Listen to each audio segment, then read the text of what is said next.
Et bonjour, bienvenue à tous sur le taureau. On est mardi, et qui dit mardi dit crack de la semaine. On se retrouve aujourd'hui avec Maïez pour parler à la surprise générale d'un jeune joueur algérien que vous ne connaissez pas, ou peut-être que vous avez déjà perdu pendant la CAN. On va parler aujourd'hui de Adil Boulbina, joueur qui justement a fait ses preuves pendant la CAN. Et justement, pour présenter Adil Boulbina à ceux qui ne le connaissent pas, qui est Adil Boulbina et quel est son parcours en jeune avant d'intégrer l'équipe professionnelle? Ben écoute, déjà pour commencer, bonsoir à toutes et à tous. J'espère que vous allez bien. Ben, bonsoir ou bonjour, hein, ça dépend de quand vous regardez la vidéo. J'espère que vous allez bien, que vous vous portez bien et que tout se passe au mieux pour vous. Ben écoutez, déjà pour commencer, Adil Boulbina, c'est un gros crack du football algérien qui a fait toutes ses gammes dans un club qui forme assez bien chez nous en Algérie. C'est le Paradou AC. Le Paradou AC qui a sorti énormément de joueurs, comme par exemple Hichem Boudaoui, Rami Ben Sebaini, Youssef Attal, et du coup, Adil Boulbina, ça c'est une petite sélection, mais je pense que j'en oublie encore d'autres.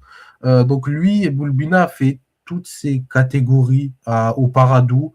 Bon, il a joué au club de sa ville à Almilia, pardon. Je viens de le voir sous les yeux. Donc il a fait un peu, peut-être il a joué quand il était tout petit là-bas, mais sinon après il a directement intégré le centre de formation du Paradou, qui est, comme je l'ai dit, le club formateur par excellence en Algérie. Donc, il a fait toutes ces gammes là-bas, que ce soit en jeune. Et petit à petit, il est monté et il a explosé avant d'intégrer l'équipe première à la saison 2021-2022, où là, il a vraiment fait une saison absolument exceptionnelle. Là, c'est sa toute première saison, c'était en 2021-2022. Et il continue petit à petit, les saisons. Et la saison 24-25, c'est la saison où il a pété. Genre vraiment, il a fait une saison exceptionnelle dans le championnat algérien. Malheureusement, il n'a pas pu faire, malheureusement, avec le Paradou, n'a pas pu accrocher de coupe continentale, si je puis dire ça comme ça. Mais il les a quand même, on va dire, maintenus à flot. Sachant que quand tu vois leur situation aujourd'hui, c'est un peu compliqué. Ils jouent le maintien, ils vont sûrement être relégués en D2. Donc c'était un peu le joueur phare de cette équipe et qui était vraiment le crack ultime. Crack qui, du coup, a été transféré au Qatar. Un choix qui a été énormément discuté par la communauté algérienne, mais je pense qu'on aura l'occasion d'y revenir. Mais voilà un petit peu son parcours. Son Qatar à Al Duhail, au passage. Justement, c'est vrai que c'est une destination qui surprend un peu parce que c'est plus un championnat que l'on va qualifier de fin de carrière que d'étape pour grandir et exploser. Mais heureusement pour lui, c'est un joueur qui a pu faire ses preuves pendant la CAN et se mettre en lumière pendant cette compétition. Donc, on peut imaginer un transfert vers un autre continent, on peut dire, si on peut dire Peut-être. ainsi. Ouais, Mais peut-être. justement, pour ceux qui ne connaissent pas Adil Boulbina, c'est quoi son profil de jeu? Quelles sont ses qualités et ses axes d'amélioration pour toi? Ouais, son profil de jeu, comme on a pu le voir à la CAN, c'est un ailier pur. Un ailier qui déborde, un ailier qui percute, un ailier qui n'a pas peur du duel. Comme on a pu le voir, le but qu'il a mis contre le Congo, c'est ce genre d'ailier-là. Un ailier qui n'a pas peur, en fait. Il va chercher le joueur, il va chercher le duel. Et ça, c'est une superbe, je trouve, c'est une superbe qualité sa part. Et je pense que ça va lui être très utile s'il est amené à venir en Europe dans les prochaines années. Et voilà, ça pour moi, c'est sa qualité principale. Et si je devais donner, on va dire, un gros défaut, c'est sa finition de temps en temps. Moi qui ai pu voir un peu l'enchaînement Coupe arabe et Cannes, parce qu'il a fait la Coupe arabe et la Cannes, il y a des matchs à la Coupe arabe où il a eu énormément de mal à finir les actions et ça lui a été un peu reproché, même avec l'Algérie sur certains matchs, ou en tout cas les matchs où il a pu rentrer. Sa finition, je pense que c'est ça qui peut lui. Je dis pas qu'elle est mauvaise non plus, parce qu'il marque énormément de buts au Qatar à l'heure actuelle.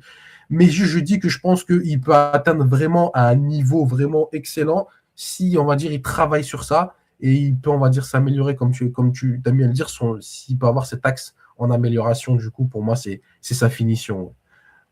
Finalement, un problème qui revient chez beaucoup d'ailiers dynamiteurs qui dépensent beaucoup d'énergie Ouais, à un point où ils en perdent un peu de lucidité devant le but finalement. Barcola a un peu le même problème au PSG et Ousmane Dembélé l'a longtemps eu aussi, lui aussi d'ailleurs.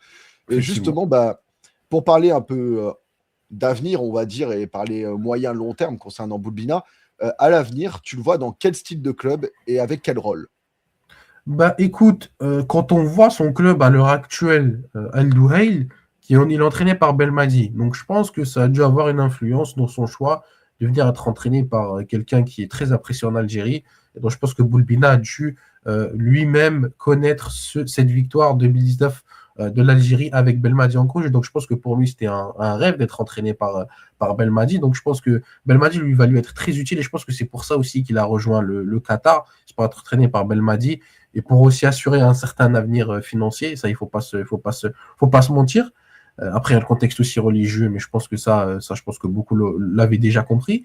Il est Mais originaire voilà, d'Arabie Saoudite, sinon, mais vas-y. oui, oui, tu vois, donc c'est un peu la même chose.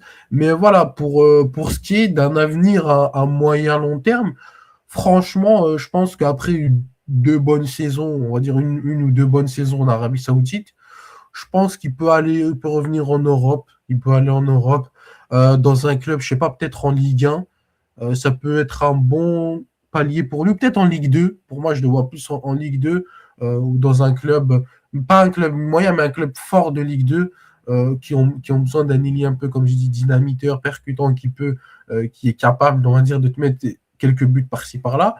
Je vois bien soit en Ligue 2 ou soit un peu comme un crack algérien qu'on a, mais qui malheureusement s'est blessé un petit peu. C'était Belloumi, le fils de la légende algérienne, qui lui est à Hull City, mais qui a enchaîné les blessures, deux ligaments croisés, malheureusement pour lui. Il a enchaîné ça. Donc moi, je le vois en fait dans une équipe de D2 pour qu'il puisse bien progresser. Et à l'avenir, après avoir passé ce step d'une équipe de deuxième division, ouais, pourquoi pas la France, la Ligue 1, ou ouais, peut-être pour moi, pourquoi pas le championnat allemand. C'est un championnat qui serait parfait pour lui, un peu comme Amoura. Ça serait parfait pour lui, pour moi. Il pourrait vraiment s'épanouir dans un top club allemand, style, je sais pas, moi, par exemple, un Francfort, un Leipzig, pourquoi pas quand il aura vraiment pris en galon dans les sections un peu plus basses du football professionnel. Donc ouais, voilà, pour moi, c'est un peu le parcours que je vois se dessiner pour lui, parce que moi, c'est un joueur que j'apprécie beaucoup et j'espère qu'il va avoir une belle carrière. Bah, justement, pour ceux qui regardent cette vidéo, n'hésitez pas à nous donner votre avis dans les commentaires. Où voyez-vous Adil Boulbina pour la suite de sa carrière, si vous le connaissez? N'hésitez pas à liker la vidéo si elle vous a plu et à vous abonner si vous êtes nouveau sur le contenu. En tout cas, on se retrouve dès mardi prochain pour un crack qui lui aura un accent un peu plus européen. En tout cas, merci à tous d'avoir été avec nous et à très vite sur le taureau. Salam alaikum tout le monde.